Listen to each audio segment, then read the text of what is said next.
In autumn, millions of tons of chlorophyll are being destroyed due to the annual cycle of deciduous trees. Solid green leaves waving in the winds of autumn suddenly find themselves layered and still upon the last resting place on the forest floor. Hi, I'm Paul Renier with Door County Nature and Travel, and welcome to another segment of The Natural Door. Today we'll be looking at the annual ritual of our landscape turning into this beautiful living color of trees and leaves. Once these green leaves were nature's factories, producing energy for food and structure. Consider, if you will, that all these leaves are solar panels, collecting the sun's rays and turning them into energy. Within these leaves are millions of chlorophyll molecules, which give our plants their green color. Chlorophyll is a light-absorbing pigment that allows the plant to make food. In addition to the green chlorophyll, there are also other pigments in the leaf. These are the carotenoids, the carotenes, and the xanthophylls. These are the yellow colorations we see when leaves lose their chlorophyll. There's also a third class of pigments found in plants, the anthocyanins, which produce the brilliant reds and purples. Dissolved in the cell sap, these pigments are produced each fall. They form in the fall by chemical reactions between the accumulating sugars, which was made by the photosynthetic chloroplasts, and organic compounds. Light is very necessary for the development of anthocyanins. Low temperature, just above freezing, and dry weather enhance their production. The more acidic the cell sap, the more dazzling the red. The more alkaline, the better purples and blues are found.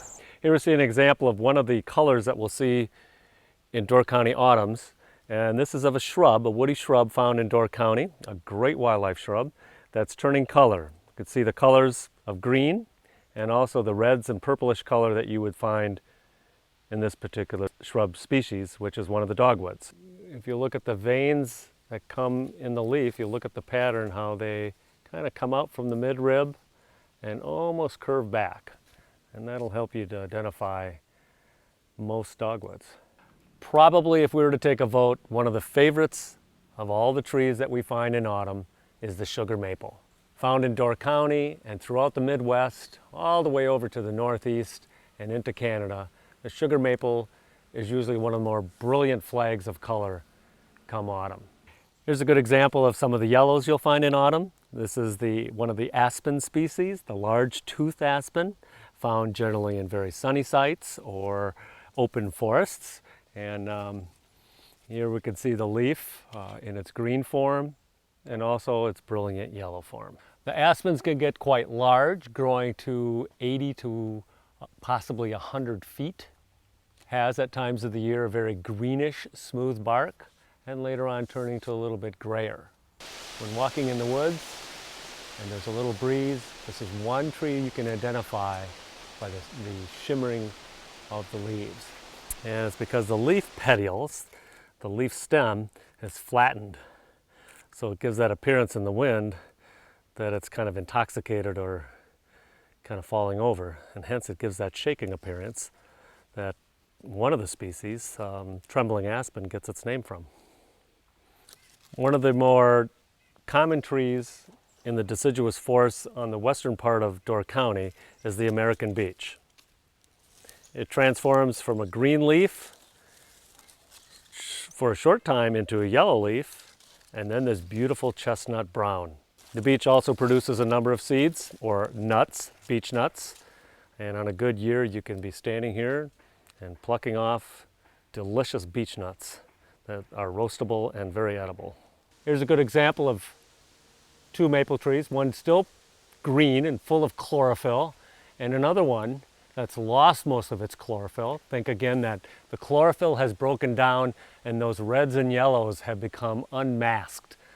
Here's another color we'll see, the purples of this. This is another shrub species, one of the Viburnums, and commonly found on edges of forests and in open areas like this roadside. And then there's those whole host of trees and shrubs that stay green all winter long. The northern white cedar, probably the most common tree we'll find in all of Door County, because it can be anywhere from a dry habitat all the way into the swamp edges or on the edges of shorelines and wetlands throughout the county. When autumn arrives and the production of chlorophyll cannot keep up with the loss of chlorophyll, and eventually the manufacture of chlorophyll ceases altogether, the color green begins to retreat. Carotenes, xanthophylls are unmasked. Sugars trapped in the leaf sap react with the anthocyanins, and the palette of once green landscapes transforms into reds, yellows, browns, and purples. Thanks for joining us in another segment of The Natural Door. Come and visit us at doorcountytoday.com and visit us often. Thank you and see you next time.